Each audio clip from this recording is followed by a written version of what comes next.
Yo les gars, vous savez pendant ces 7 ans où j'avais peur de me lancer sur YouTube, je sais quoi? Eh bien j'ai joué à un jeu. Ce jeu il s'appelle Naruto Online. C'est un jeu que j'ai découvert en 2018, à l'époque où j'étais encore au collège. C'était l'un des rares jeux qui tournait sur le jeu PC familial et je me souviens que je me passais mes journées et mes soirées après les cours dessus. Sans vraiment me rendre compte à quel point ce jeu allait marquer ma vie de joueur. Même maintenant, on a tous été nés dans ce jeu, mais moi, ce que j'aimais bien, c'était l'ambiance de groupe. Tu pars en cours, tu reviens, après tu te poses sur le jeu, tu fais tes missions, tu parles avec tes amis dedans, et parfois on l'utilisait même comme intermédiaire pour jouer à d'autres jeux. Et ça je trouvais vraiment cool parce qu'il y avait de l'interaction, le fait d'évoluer ensemble, de créer des liens naturellement à travers des galères qu'on traverse, et malgré le fait que j'étais le plus faible au début, on m'a toujours aidé et soutenu, et j'en garde vraiment des très bons souvenirs aujourd'hui. Et puis les années passent, j'arrête de jouer, puis je reprends un autre serveur. Et petit à petit, je commence à être un peu plus fort qu'hier. Et des années de jeu en intermittence plus tard, je suis revenu pour exploser mon record qui était de 100 000 à l'époque. Donc maintenant, je suis à plus de 1 million. Donc je suis vraiment très fier. Et j'avais une question en tête le mois dernier, en septembre. Et si je recommençais tout à zéro, est-ce que mon expérience pendant toutes ces années aurait fait la différence? C'est ça la question. Est-ce que pendant toutes ces années où j'avais fait des nuits blanches, sécher des cours, et tout le tralala, ça m'a rendu plus fort, plus malin, plus patient. Et surtout, je voulais vous partager ça parce que c'est vraiment un jeu que je joue depuis longtemps et que j'avais forcément une envie d'en parler. Et vous montrer qu'avec une petite pointe de smartitude, comme je dis, le Naruto Online, souvent vu comme un jeu pay to win, peut être aussi maîtrisé par un free-to-play. Et ça peut vraiment beaucoup vous surprendre d'un free-to-play qui est vraiment fort. Alors, le 28 septembre 2025, en voyant que ce mois tombait pile sur le 9e anniversaire de Naruto Online, j'ai foncé tête baissée sur le nouveau serveur qui sortait durant l'événement. Et j'ai commencé. Mon objectif était simple, amasser le plus de coupons possible en un mois. Pour les nouveaux spectateurs qui ne savent pas ce que c'est les coupons, ce sont les monnaies de Naruto Online qu'on obtient tous les jours mais en très petite quantité. Il y a aussi les écus qui sont d'autres monnaies qui s'obtiennent tous les jours mais beaucoup plus par rapport aux coupons. Et finalement, il y a la monnaie pour les pay to win, les ors. Obtenables uniquement via les recharges, ils peuvent soutenir jusqu'à 200 € et minimum 10 €. Et ainsi, voyez-vous combien de coupons j'aurais amassé pendant un mois. Et surtout comment ça déroule tout ce mois. Pour que, à votre tour, vous puissiez avoir le meilleur commencement, que vous ayez une base si vous êtes perdu, ou si vous voulez commencer pour choquer les anciens. Et je compte sur vous, franchement. Bref, pour commencer, il fallait choisir un main qu'on appelle héros. Vous avez le choix entre le héros foudre, eau, feu, vent et terre. Moi, j'ai décidé de prendre le main vent. Pourquoi? Parce qu'il y a un passif qui s'appelle protection des fleurs qui permet en gros à 2 ninjas féminins, dont elle, de ne pas être tués par une attaque ordinaire. Un passif qui me servira énormément en early. J'ai cherché un ninja qui permet de ne pas mourir aux autres attaques parce que oui, il y a d'autres attaques. Les attaques de poursuite et les attaques du team. Et par pure coïncidence, ce ninja est aussi féminin, donc pourra bénéficier du passif du main vent qui est très cool. Et ce personnage est très accessible en early qui s'appelle Rin Nohara. Il est obtenable très facilement dans les events hebdomadaires. Voilà. Alors, à part les défaitistes, oui, c'est possible de se démarquer dans un serveur tout en mettant 0 centime. Dans mes anciennes expériences, moi je voulais être le plus fort. Donc je dépensais mes coupons par-ci par-là. Maintenant, je me concentre à amasser le plus de coupons possible. Donc je stocke. Alors, oui, c'est bien pour se monter plus dans la game, mais les coupons sont aussi très utiles. Pour une fois, j'ai décidé d'opter pour cette voie. Et j'aimerais voir dans le futur si c'est le bon choix. Même si honnêtement, Poil, c'est le bon choix. Car si en suivant la logique de Naruto Online, celui qui a le plus de coupons n'ira forcément pas être celui qui est le plus fort. Même si ça dépendra aussi de comment ils utilisent. Par exemple, tu vas pas utiliser 120 000 coupons que tu as durement économisé pendant un mois dans les Magatama par exemple. Moi, je suis prêt à sacrifier des récompenses moins alléchantes dans le PvP, de toute façon qui est quasi mort quand tu vois en début de serveur, parce que le jeu malheureusement est un jeu très niche. Il y a des stratégies que les gens qui commencent n'ont pas vraiment. C'est pour ça que je suis là d'ailleurs. Et j'aimerais aussi me concentrer sur le farm pur et dur des coupons. C'est vraiment que ça dans ma tête, il n'y avait que les coupons. Et un des nids à coupons les plus bénéfiques, c'est l'événement Illusion Infinie, qui est débloqué niveau 51, qui est plus ou moins entre 7 et 8 jours après avoir commencé le serveur. Et c'est clairement l'événement dans lequel vous devrez vous concentrer le plus en early. C'est là que vraiment tout peut se jouer, c'est là où vous avez vraiment le max de coupons. Et cet événement peut vous apporter jusqu'à 2400 coupons et minimum 1050 coupons. Et tout ça par semaine. Donc c'est clairement l'événement dans lequel vous devrez vous plus vous concentrer sur le lit. C'est pour ça que j'ai pris le main vent parce qu'elle est très tanky avec son passif du coup. C'est là que vraiment tout peut se jouer. Donc je compte sur vous, je vous aurai des teams dans d'autres vidéos. Là pour l'instant on va se concentrer sur l'histoire de mon 1 mois. En tant que free-to-play, on se doit de trouver des strats avantageuses. J'ai dû ruser du système. Premièrement parce que dans mes expériences du passé, dépendre des autres a été la chose la plus risquée que j'ai connue. Étant quelqu'un de pas très sociable, introverti, j'avais du mal à parler aux gens et je voulais pas trop déranger. Et dans les débuts de serveur, beaucoup de joueurs commencent, puis arrêtent par frustration, manque de chance ou juste de fatigue. Et moi, du coup, je me retrouve à demander de l'aide dans le vide avec des gens parfois AFK, parfois occupés. Alors du coup, je faisais mes événements à moitié, sans jamais les finir. Alors, j'ai décidé de m'inspirer de ce joueur qu'on a tous dans le serveur. Je suis sûr que tout le monde a ce genre de joueur dans ce serveur qui a plein de doubles comptes, celui qui dépend de lui-même. Alors j'ai décidé de faire comme lui. Donc j'ai créé pas un, pas deux, mais 3 comptes en plus du mien. J'avais vraiment besoin de luxure là. Donc ouais, chacun avait son rôle.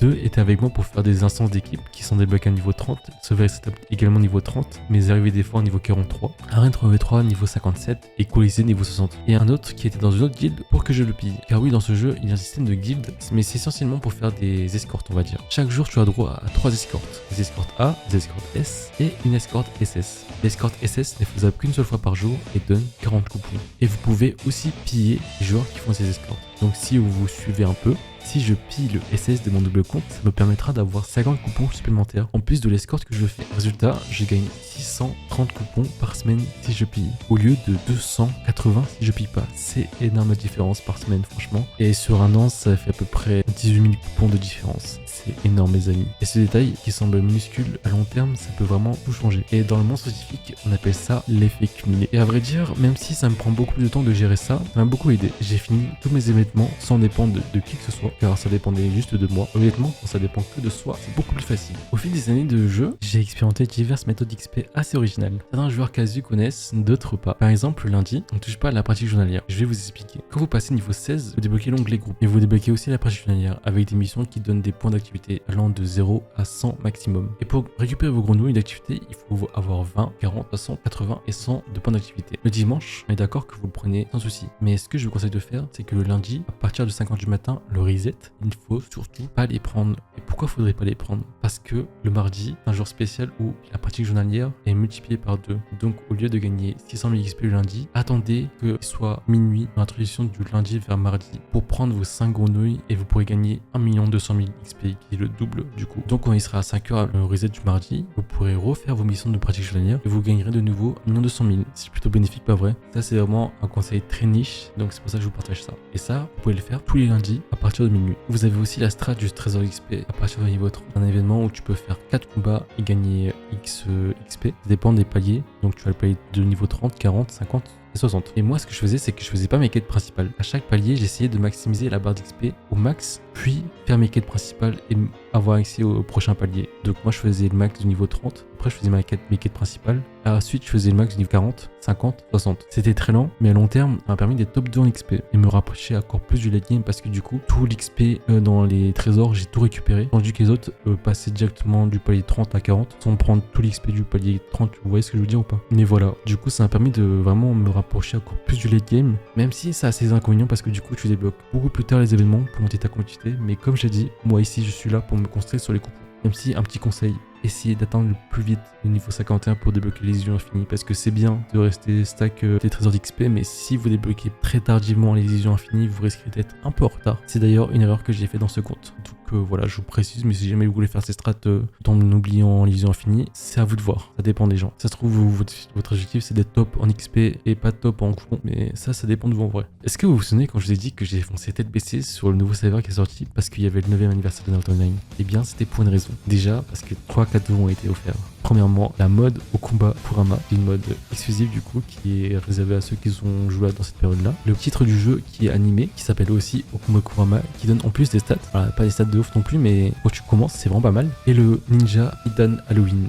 qui est par pure coïncidence. Non, j'avoue, j'ai fait exprès. Idan Halloween est beaucoup plus utile que l'Idan de base. Parce que mon trio de départ, c'était un Idan de base. Mais du coup, j'ai remplacé mon Idan de base par Idan Halloween qui est beaucoup plus intéressant dans l'illusion infinie. Du coup, mon compte de départ, c'était Main Vent, Rin Nohara et Idan Halloween. J'avais besoin que de ces 3 persos pour régner sur l'illusion infinie. Bien sûr, contre un Big Whale, je peux rien faire, mais j'ai fait de mon mieux et j'ai été le premier en free-to-play. Résultat, j'ai explosé mon classement. J'ai été premier de l'illusion infinie pendant la première semaine et deuxième jusqu'à maintenant. Et tout ça sans déverser un seul centime. C'est pour vous rappeler. Mais bien sûr, là je vous raconte de mes prouesses, de tout ce que j'ai fait de bien, mais je suis un humain. Je n'ai pas été parfait. Comme ce soir-là où par fatigue, il était 3h du matin, j'ai cliqué sur acheter automatiquement les matériaux insuffisants dans l'event affinage et c'est là que je perds 1700 coupons. Vraiment là je l'ai dans l'os. Carrément je voulais arrêter. La frustration était énorme. Pourtant il me restait encore 19 000 coupons, vous voyez. Mais c'était une frustration de haine envers moi. J'avais le seum. Mais je me suis dit non, t'as commencé l'expérience pour tester ta patience. Tu vas le prouver mon gars, tu vas le prouver. Donc j'ai tenu jusqu'à là. Conclusion, aujourd'hui je suis top 5 en combativité, dont mes 2 rerolls qui sont dans mon groupe qui sont top 3 et top 4. Top 2 en XP comme je vous ai dit, et en tout j'ai accumulé 21 400 coupons en 30 jours. Donc oui c'est possible. J'aurais pu avoir plus, à cause de mes erreurs j'en ai eu moins. Mais voilà, tout ça sans recharger une seule fois. Et honnêtement j'aurais pu faire ça à 25k. Donc cette vidéo c'est pour les free-to-play qui se sont perdus, qui ont plus la foi, qui se disent oh c'est un jeu de pay to win, je vais arrêter de jouer, ça vaut pas la peine. Mais les serveurs Nevertime ne sont pas remplis de pay to win, vous pouvez tout à fait bien jouer sur ce jeu en étant free-to-play. Regardez moi j'ai pris du plaisir pendant un mois à jouer, à rouler sur tout le monde, c'était vraiment plaisant. Donc voilà comment j'ai brisé les règles de Naruto Online. Ok certes j'ai pas devenu plus fort que le pay to win qu'à lâcher des milliers et des cents, mais au moins j'ai fait de mon mieux et finalement ça a été bon. Donc oui cette vidéo n'est pas aussi un cas contre les pay to win. Je vous aime les pay to win, moi aussi j'en suis un dans mon compte principal. Je dépense dans des événements qui donnent beaucoup plus de coupons, vous savez de quel coupon je parle, mais ce n'est pas l'argent qui transforme mec, c'est la mentalité. Un pay to win intelligent comme un free to play intelligent qui comprend les cycles d'événements, qui économise et attend sera toujours meilleur qu'un pay to win qui recharge sans réfléchir et qui utilise tous ses ors pour acheter des mégatamins par exemple, vous voyez. Parce qu'un pay to win avec une mentalité free to play est inarrêtable. Donc oui, dans Naruto Online comme dans la vie, ceux qui gagnent sont pas ceux qui vont vite et vont dépenser droite à gauche. Ce sont ceux qui savent pourquoi ils avancent. Donc si tu commences Naruto Online aujourd'hui, joue intelligemment, ne dépense rien au hasard, économise tes coupons, tes clés de cave, parchemin, des affinages. Choisis bien ton main de départ. Le vent est un excellent départ pour moi. Prends Rinohara, vise les bons ninjas. Ne cours pas après la puissance et ne te compare surtout pas aux autres parce que les autres ont sûrement dépensé tous leurs coupons alors que toi t'en as encore plein en stock. Si jamais il y a un bon événement qui passe, toi t'es bien tandis que les autres bah voilà. Donc vraiment ce jeu c'est une école de patience, des mois d'efforts pour quelques jours de gloire certes, mais ces jours de gloire en moi tu vas te souvenir à vie. Et ça c'est la beauté de Naruto Online. Souviens-toi que le vrai ninja ce n'est pas celui qui dépense le plus, c'est celui qui ne l'a jamais. Esprit shonen mec. Allez sur ce, bye.